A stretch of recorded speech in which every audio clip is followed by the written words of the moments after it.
iniciando a apresentação do trabalho final da nossa equipe. Tá eu aqui, Mário, Adriano, Pedro, Júlia. Tem um assistente inteligente, né, de apoio, né, a clínicas médicas, né. Um pouco do que é o MedCloud, né. O objetivo, né, a ideia basicamente é ajudar tanto na triagem, né, aquela parte inicial, né, de anamnese e durante também a consulta, né. Então, às vezes, realmente são muitos dados, né, fica um pouco difícil ali para o médico guardar tudo isso. A ideia é que a aplicação ajude, né, a melhorar o atendimento. A ideia também é que não cansa, né, realmente, né, ele está sempre ali para te ajudar, né. Tem um apoio e a gente pode enriquecer, né, toda essa parte da base de dados aí com as ferramentas que a gente tem de inteligência artificial, né, aumentando, né, essa recuperação dos dados com dados científicos, né, com dados que realmente possam melhorar o atendimento, né. A gente tinha uma ideia inicial, que mudou um pouco, uma coisa um pouco mais ligada a uma questão de longevidade. Agora a gente realmente deu uma mudada para esse atendimento de suporte clínica médica, né. Isso aqui é um pouco da aplicação, né, umas telas, mas daqui a pouco a gente vai entrar lá na aplicação para mostrar algumas telas do sistema. Um dos requisitos lá do trabalho final era que o código tivesse um repositório público, né, e também tivesse uma documentação. A gente já tem isso, depois a gente vai mostrar mais detalhado. O repositório está criado e é público, né, então, o professor também, todos que quiserem dar uma olhada na aplicação, já vai estar disponível lá. Um pouco da arquitetura, né, a gente está usando na parte de apresentação Next, né, com React e TypeScript. A parte ali do back-end está usando o Django, né, parte do DRF aqui para essa parte de documentação, gera Swagger. O banco a gente está usando o Postgres. Nessa parte de AI tem o ChromaDB, né, que é o banco vetorial, onde a gente carrega aí as informações e faz o tratamento, né, para aquele tratamento todo de chunkings e a separação e a parte vetorial dos embeddings. E tem toda uma parte de IA que está dentro, internamente ali, né, que faz toda a orquestração lá. Tem alguns guardrails de segurança. Basicamente, a aplicação ela tá feita para que você possa pivotar de modelo, né. Hoje a gente deixou só 2 modelos aí, mas pode ser melhorado. Sim, aqui é o OpenAI e o Gemini. Um pouco do que acontece lá dentro, né, quando você está pesquisando lá dentro, né. Então, a aplicação ela tem alguns guardrails para que você não use o chat para outras coisas que não sejam o atendimento médico, né? A gente pode depois mostrar isso um pouco rodando, um pouco mais sobre essa parte aqui do LLM, do RAG. Então, a gente tem alguns dados mais técnicos aqui. Nessa parte de responsabilidade de segurança, né? O Pedro também vai comentar um pouco sobre isso depois, mas a gente está usando o JWT. Nessa parte visual, a gente sempre reforça, né? Que, na verdade, tem um disclaimer lá dizendo que a aplicação não substitui, né, o médico, mas é só um apoio, né? E depois a gente também vai implantar essa parte aqui do LGPD. Dentro do que foi pedido, né? Acho que a parte de teste nem tinha sido solicitada dentro dessa disciplina, mas a gente implantou, né? Então tem toda uma parte de teste que está lá no código. Tem teste de back-end, teste de front, né? Teste até da parte de IA também, do que está sendo recuperado.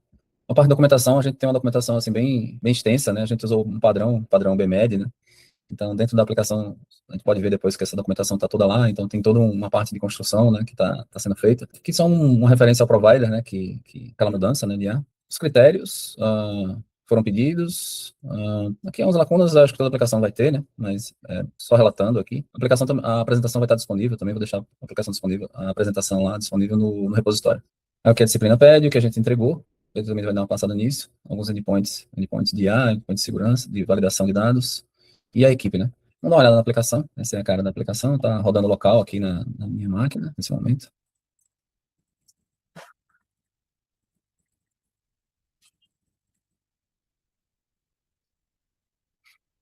A aplicação tem algumas telas mais simples, mas a ideia da gente aqui dentro da aplicação, para que não fique uma coisa que é feita hoje, que é ruim, né?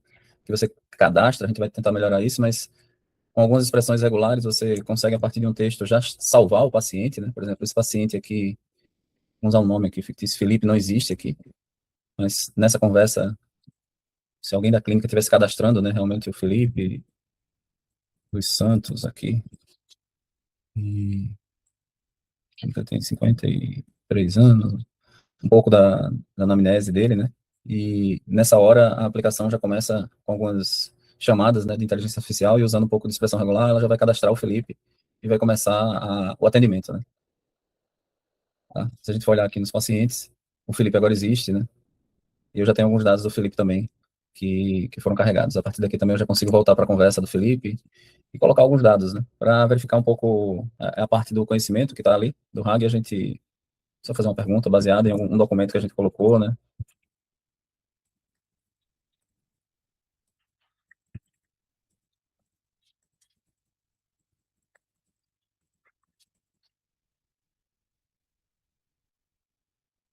Nessa hora, no chat, você já consegue ver, né, que ele se baseou no RAG, né, ou seja, ele se baseou numa fonte interna, né. Nesse momento aqui, ele tinha ido no modelo, né, mas aqui nessa hora ele foi na recuperação que tem dentro, né. Aquele guardrail que a gente falou, que você acha da Copa do Mundo. existe um pré-LLM, né, que segura e que é um guardrail de segurança, né? Nessa hora aqui o próprio chat já bloqueou e disse que o atendimento é só médico, né, e clínico, né? Pedro? Beleza, vou mostrar um pouquinho a autenticação, né? Em seguida você mostra lá no Swagger funcionando. Compartilhar a tela aqui. Tá. Bom, como é um projeto Django, né? Então a gente está usufruindo de algumas libs que tem para o Django.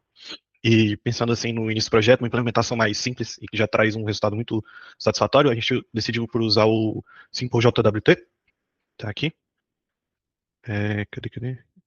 Acho que ele está dentro dessa. Aqui, achei a configuração. Então aqui a gente definiu, então a gente está trabalhando com um access token, um refresh token.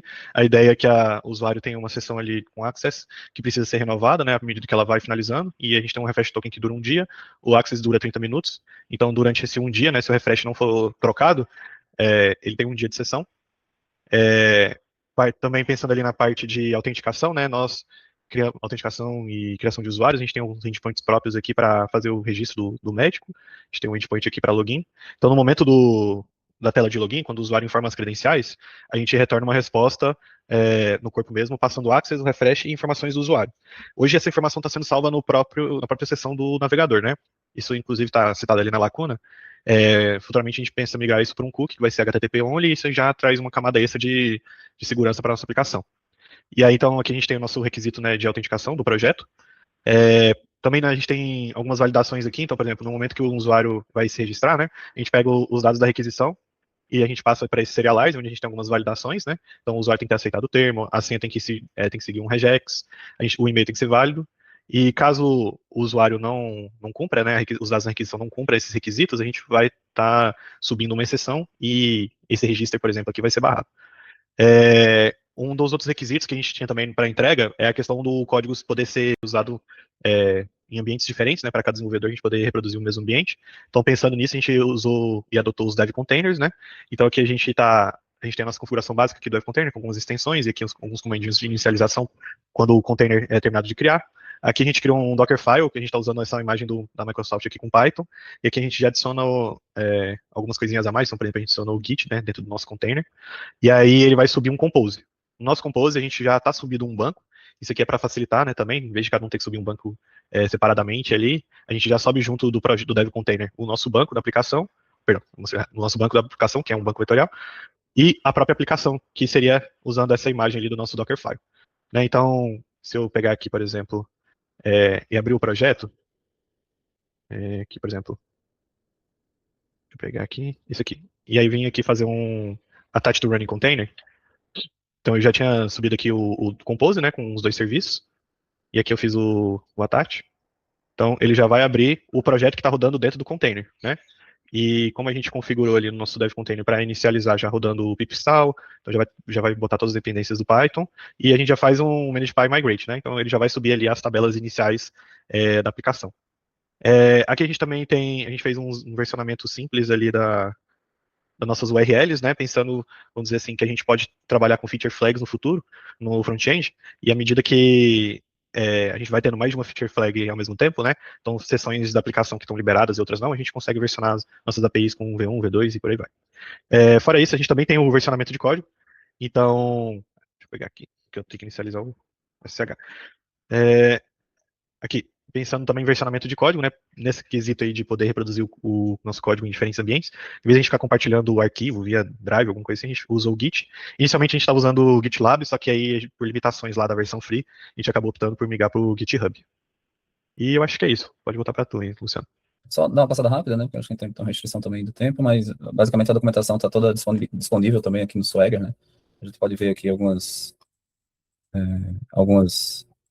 API. A API aqui em si, né? Ou seja, podia ver aqui a conversa, né? Que a gente estava tendo, né? Essa última aqui com o Felipe, tem um ID 17.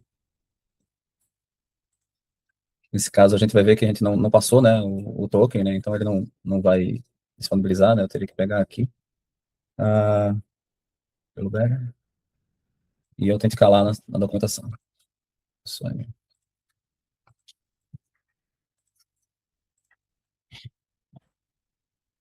que deve passar agora a conversa, assim, essa última conversa com o Felipe, né?